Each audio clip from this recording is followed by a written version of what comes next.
मैं रवि गुप्ता आप लोग का स्वागत करता हूं आपका अपना YouTube चैनल एस्पिरेंट्स एकेडमी में। दोस्तों, नाम में थोड़ा सा बदलाव किया गया है। एस्पिरेंट्स कोचिंग की जगह एस्पिरेंट्स एकेडमी रखा गया है।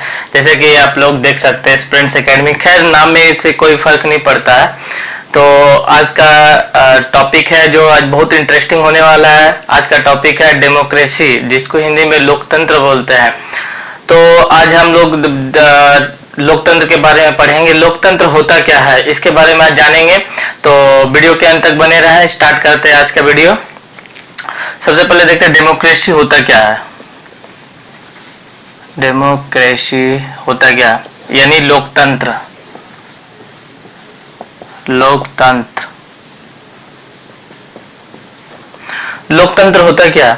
लोकतंत्र जो होता है वह लोगों के द्वारा शासन, यानी ये सपोज कर लेते हैं कि मान लेते हैं कि जितने भी आदमी, भारत को मान लेते हैं, भारत में क्या है 130 करोड़ आबादी है। तो 130 करोड़ आबादी में क्या होता है कि लोग 130 करोड़ जनता के द्वारा खुद का शासन है, अपने ऊपर का शासन, और किसके लिए? जनता के द्वारा ही चुना जाता है। जैसे हम यहाँ पे देख सकते हैं कि मान लीजिए यहाँ पे 130 करोड़ का जनसंख्या है, यह जो है सरकार बनाएगा, अपना शासन किस पे करे? अपने ऊपर ही शासन करना है। तो यह 130 करोड़ का जो जनता है स्वयं ही वोट देगा। जैसे कि हम लोग जानते हैं कि हम लोग वोट देते हैं, तो क्या 130 करोड़ का आदमी वोट देता है, और हम लोग क्या करते हैं? खुद के ऊपर शासन करने के लिए एक प्रतिनिधि को चुनते हैं वोट के द्वारा। तो कहने का मतलब है जनता का शासन जनता के द्वारा, जनता के लिए, जनता का शासन जनता के द्वारा जनता के लिए जो होता है उसे लोकतंत्र कहते हैं। तो सबसे पहले हम लोग ये बात को देख लेते हैं, लोकतंत्र क्या होता है। तो देख लिए, तो लोकतंत्र में क्या होता है? लोकतंत्र दो टाइप के होते हैं। जैसे कि हम लोग, ये है लोकतंत्र, यहाँ पे देख लेते हैं। लोकतंत्र जो हो गया वह हो गया, एक डायरेक्ट होता है, डायरेक्ट यानी प्रत्यक्ष रूप से होता है, एक इनडायरेक्ट होता है,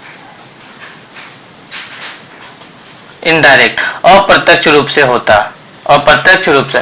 तो डायरेक्ट जो होता है, डायरेक्ट में क्या होता है कि मान सपोज कर लेते हैं कि यहाँ पे कि 20 लाख जनसंख्या, ओनली 20 लाख, 20 लाख जो जनसंख्या है, तो यहाँ क्या करें? 20 लाख आदमियों से ही राय पूछा जाएगा कि जो हम लोग सरकार बना रहे हैं, किसको चुनना है, हम लोग के ऊपर कौन शासन करेगा। तो ये सब जो है, ये 20 लाख आदमी जो बोलेगा वही होगा। ये 20 लाख आदमी से ही पूरा तरह से राय लिया जाएगा, 20 लाख आदमी जो बोलेगा वही होगा। ये होता है डायरेक्ट यानी प्रत्यक्ष लोकतंत्र, डायरेक्ट डेमोक्रेसी बोलते हैं। और एक होता है इनडायरेक्ट। इनडायरेक्ट जो होता है उसमें आप मतलब इतना 20 लाख जनसंख्या जो है ये तो छोटा सा है, इसलिए वो यहाँ पे डायरेक्ट हो जाता है। लेकिन सपोज कीजिए कि 130 करोड़ जैसे भारत देश है और विश्व का सबसे बड़ा लोकतांत्रिक देश है भारत, तो सोच लीजिए कि यार पॉसिबल है कि 130 करोड़ आदमियों से जाके पूछा जाए, जो 130 करोड़ आदमी जो चाहेगा वही होगा कि आप भैया जो बोलिए, आपके इसको बनाना है कि नहीं बनाना, इसको बनाना है कि नहीं बनाना। तो यहाँ पे क्या ऐसा नहीं है, यहाँ पे क्या अप्रत्यक्ष है, इनडायरेक्ट है। इनडायरेक्ट है मतलब क्या है कि यहाँ पे बहुत सारा पार्टियां हैं, बहुत सारा भाषाएं हैं, बहुत सारा रीजनल है, जो ज्योग्राफिकली देखे जाए तो इसीलिए बहुत सारा पार्टियां होने की वजह से क्या होता है, वो अपना अपना प्रतिनिधि चुनते हैं, और सभी को जब क्या करते हैं उस पर जाके अपना अपना प्रतिनिधि को वोट देते हैं। और वह वोट क्या होता है, जाके वहां पे देने के बाद अपना अपना प्रतिनिधि को चुनते हैं। वो वही प्रतिनिधि जो होते हैं जाके फिर एक अपना शासक को चुनते हैं। सपोज कर लिए जैसे कि हम लोग का लोकसभा का जब चुनाव होता है, तो लोकसभा का चुनाव में क्या होता है? लोकसभा के चुनाव में हम लोग ऐसा नहीं कि डायरेक्ट जो प्रधानमंत्री उसी को चुन रहे, जैसे मैंने अगले प्रधानमंत्री वाले वीडियो में बताया भी, नहीं तो आप जाके देख सकते हो उसको। लोकसभा को हम लोग क्या करते हैं, लोकसभा का जब वोट होता है, प्रधानमंत्री का जब चुनाव होता है, तो हम लोग प्रधानमंत्री को डायरेक्ट नहीं चुनते, हम लोग क्या होता है एमपी को चुनते हैं, मेंबर ऑफ पार्लियामेंट जो होते हैं वहां पे उनको चुनते हैं। उनके द्वारा क्या होता है, हम लोग मेंबर ऑफ पार्लियामेंट को वोट देते हैं, और मेंबर ऑफ पार्लियामेंट क्या करते हैं, एक प्रतिनिधि को, एक शासक को चुनते हैं। तो ये होता है हम लोग का अप्रत्यक्ष, जिसपे कि हम लोग एक प्रतिनिधि को चुनते हैं। अप्रत्यक्ष में भी जो होता है इसमें दो टाइप का होता है, अप्रत्यक्ष में भी दो टाइप का होता है, जैसे कि प्रतिनिधि बोलते हैं, प्रतिनिधि वाला में दो होता है, एक संसदीय होता है, एक राष्ट्रपति के अधीन होता है। जैसे कि हम लोग देश में क्या है, संसदीय है, और अमेरिका वाला में क्या है कि वहां पे राष्ट्रपति है। और मैं एक चीज बता देना चाहता हूं कि यह जो प्रत्यक्ष जैसे कि डायरेक्ट बोले, यह स्विट्जरलैंड में लागू है। स्विट्जरलैंड जैसे आप लोगों को पता है कि बहुत छोटा कंट्री, यहाँ पे ये व्यवस्था लागू है। और हम लोग के देश में क्या है, यहाँ पे अप्रत्यक्ष है, अप्रत्यक्ष लोकतंत्र है हम लोग के देश में। तो हम लोग देखते हैं कि हम लोग के भारत देश में जो अप्रत्यक्ष है संसदीय व्यवस्था, संसदीय व्यवस्था में क्या होता है, मंत्री जो होते हैं, प्रधानमंत्री जो होते हैं, वह विधायक माने लेजिस्लेचर के प्रति क्या होता है, जिम्मेदार होते हैं। जो भी नियम कानून बनाएगा क्या होगा, वो उसकी जिम्मेदारी कौन लेगा, उसकी जिम्मेदारी विधानसभा जो होते हैं, उसके विधानसभा के प्रति जो भी मंत्री होते हैं वो जिम्मेदार होते हैं, यानी विधायक के प्रति, लेजिस्लेचर के प्रति जिम्मेदार होते हैं।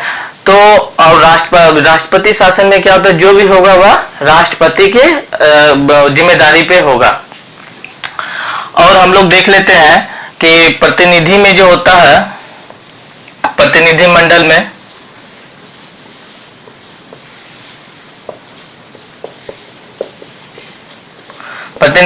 जैसे आप लोगों में बताया पार्लियामेंट शासन, जैसे मैं आपको लोग बता दिया, और राष्ट्रपति जैसे कि मैंने आपको बता दिया। तो आशा करता हूं कि आप लोग को यहाँ तक समझने में कोई दिक्कत नहीं आई होगी। अब हम लोग डेमोक्रेसी के कुछ लक्षण को देख लेते हैं कि क्या क्या विशेषता होती है, क्या क्या लक्षण होते हैं डेमोक्रेसी के, लोकतंत्र के।